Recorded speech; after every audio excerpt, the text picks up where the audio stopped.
জ্ঞানের মানুষ কখনো জ্ঞানের অহংকার করে না। আর মূর্খ লোক কখনো নিজেকে মূর্খ ভাবে না। আর মিথ্যাবাদী লোক কখনো নিজেকে ভুল স্বীকার করে না। আর সত্যবাদী লোক তার ভুল স্বীকার করতে কখনো অস্তিত্ব বোধ করে না। অশিক্ষিত মানুষ শুনে কম বলে বেশি, শিক্ষিত মানুষ শুনে বেশি বলে কম। ভদ্রলোক অপমান ভুলে যায়, অভদ্রলোক প্রতিশোধের সুযোগ খুঁজে। আর বড় মনের মানুষ সাহায্য পায় নিঃস্বার্থে। আর ছোট লোকের মানুষ এতটুকু সাহায্য করেই ডাক পিটায়। আত্মবিশ্বাসী মানুষের প্রণামের দরকার হয় না। আর অহংকারী মানুষ সবসময় নিজেকে শিষ্ট প্রমাণ করতে চায়। শান্ত মানুষ কখনো নিজের শক্তি দেখায় না। আর দুর্বল মানুষ সবসময় শক্তি প্রমাণ করতে চায়। শিক্ষিত মানুষ বুঝে বেশি বলে কম। আর মূর্খ মানুষ বুঝে কম চিল্লায় বেশি। জ্ঞানী ব্যক্তি ঐক্যবদ্ধে থাকতে চায়। মূর্খ ব্যক্তি ধর্ম সম্পর্কে না জেনে ধর্মকে নিয়ে বিপদ বাধায়। প্রকৃতি ধনী ব্যক্তি মানুষের সামনে কখনো নিজেকে বড় প্রমাণ করে না।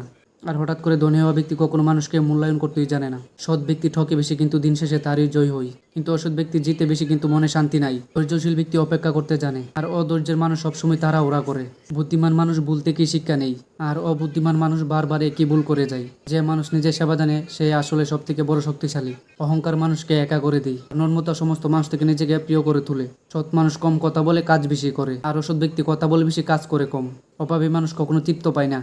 সুখের সময় সবাই বন্ধু হই, আর দুঃখের সময় আসল বন্ধু চিনা যায়। কষ্ট হলেও কথাগুলি মনে রাখবেন। বিশ্বাস করুন, চলার পথ অনেক সহজ হয়ে যাবে।